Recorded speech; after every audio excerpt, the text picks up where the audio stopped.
देखो, कभी कभी किसी को शनि की साढ़ासाती होती है, तो उसके लिए बीज मंत्र है शम।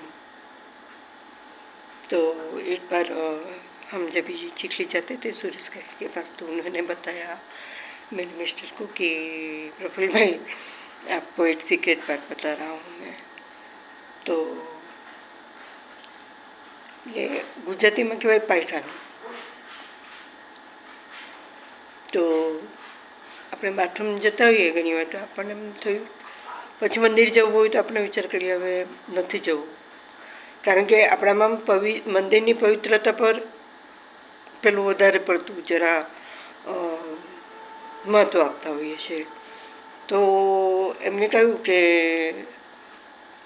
જ્યારે તમે વિસર્જિત ક્રિયા થતી હોય ત્યારે પણ તમે શમ શમ શમ શમ શમ શમ શમ શમ શમ શમ એ બીજ મંત્ર કરતા હો, કારણ કે માનસિક જાપ છે, બોલવાનું નથી, ખાલી मानसिक मन में गुंजार करना है शम शम शम ऐसा.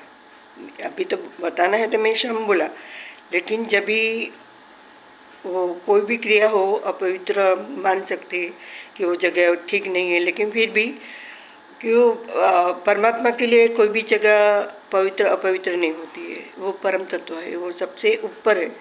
पेलो के ने सुख दुखती पर, मान अपमान थे पर, तो नेगेटिव पॉजिटिव ऊर्जा थी पर, बधाथी ऊर्जा ए पर छे.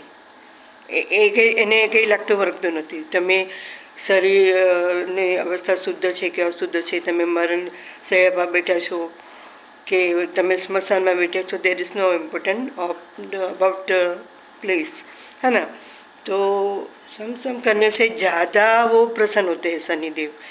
शनिदेव को हमारे शास्त्र में छाया पुत्र, भगवान सूर्य और माँ संध्या का पुत्र माना गया है शनि का. और कहा जाता है कि शनि और जैसे कहते हैं ना बाप बेटे की नहीं बनती, तो शनि भी उग्र और सूर्य भी उग्र, दोनों ही उग्र. और शनि को कर्म देवता माना गया है, फलदाता. जब भी हम कर्म करते हैं, कृत्य करते हैं, तो उसका फलदाता शनिदेव है. तो शनिदेव तो इतना फास्ट उसकी गति थी, तो ने हनुमान जी उनके पास सूर्य के पास आते हैं. वो तो वो लेने दीक्षा मंत्र हनुमान जी की बात है, तो वो साथ में उड़ते हैं सूर्यदेव की. वो विद्या पढ़ते हैं, मतलब मैं पढ़ाई की थी उन्होंने. तो ये शनिदेव जो है वो छाया तो पहले तब नहीं बनती है, वो श्राप भी देते हैं. वो किसी बाप को उसके सामने कोई खड़ा हो जाए तो बाप को पसंद नहीं आता है. वो कहानी है सब. तो हमेशा बाप से बेटा सवाई ही होना चाहिए, नो डाउट. तो इन शॉर्ट मैं कहना ही चाहती हूँ कि आप कर सकते हैं मंत्र. अगर आपको थोड़ा डाउट हो तो किसी जानकारी ज्योतिष उसकी भी सलाह नो डाउट ले सकते हो. ये मेरा या मेमोरी में था, तो मुझे लगा शेयर करना चाहिए, किसी को काम में आ सकता है. क्लीम मंत्र तो आप सब जानते हैं, विद्या के लिए भी है, आकर्षण के लिए भी है, और माँ काली का और कृष्ण दोनों का है साथ में. वो मैंने कभी पढ़ा था या ऐसा मीनिंग आता है कि क्लीम जो है वो कृष्ण के लिए भी है. क्लीम का अर्थ लोग को आकर्षित करते हैं. और वो काली का है. मैं जब भी पढ़ाई करती थी तो कालिका के मंदिर में ओम एम सरस्वती नमः ऐसा लिखती है नोटबुक में. वो लिखने से कहते हैं कि एक बार लिखा तो 10 गुना फल मिलता है. ऐसे हमेशा वो अभी शास्त्र में ऐसा है कि इतना गुना मिलता है. फिर इसी के साथ साना में भी लिखो आप. डोंगरे महाराज का जो भागवत आता है वो भी मैंने लिया था, 2 लिए थे पुस्तक. उसमें 1.25 लाख श्री कृष्ण शरणम में लिखी है. तो एक तो मैं बोला एक मेरे लिए, एक मेरे ससुराल के लिए. लेकिन जब शादी हुई तो उनके पास ऑलरेडी था, तो फिर मैं मेरे मेके में ही दोनों पुस्तकें मीन्स अपने साथ नहीं लेकर गई. तो ये बात है. कि मंत्र की बहुत ही महत्ता रही।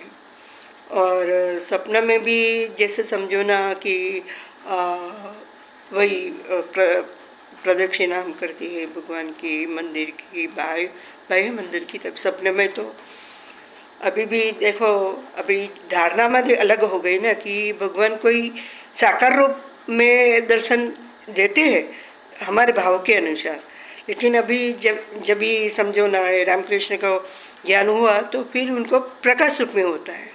जब भी यहाँ प्रहार किया तोतापुरी ने, तो फिर ब्रह्मा और उसमें कोई भेद नहीं रहता है, अद्वैत फलित होता है। लेकिन जब तक द्वैत भाव है कि मेरे सामने है और मैं बातें कर रही हूँ, मैं उनको दुलार कर रही हूँ, वो साकार स्वरूप मीन्स भक्ति की वो है, वो भी अच्छा ही है, लीला स्वरूप है ये सब। ये वो कहते हैं जैसे हनुमान जी ने कहा कि राम जी को मैं तो आपके साथ नहीं आने वाला, मैं तो यहीं धरती पर रहेगा और आपके गुणगान करेगा, मुझे वही पसंद है।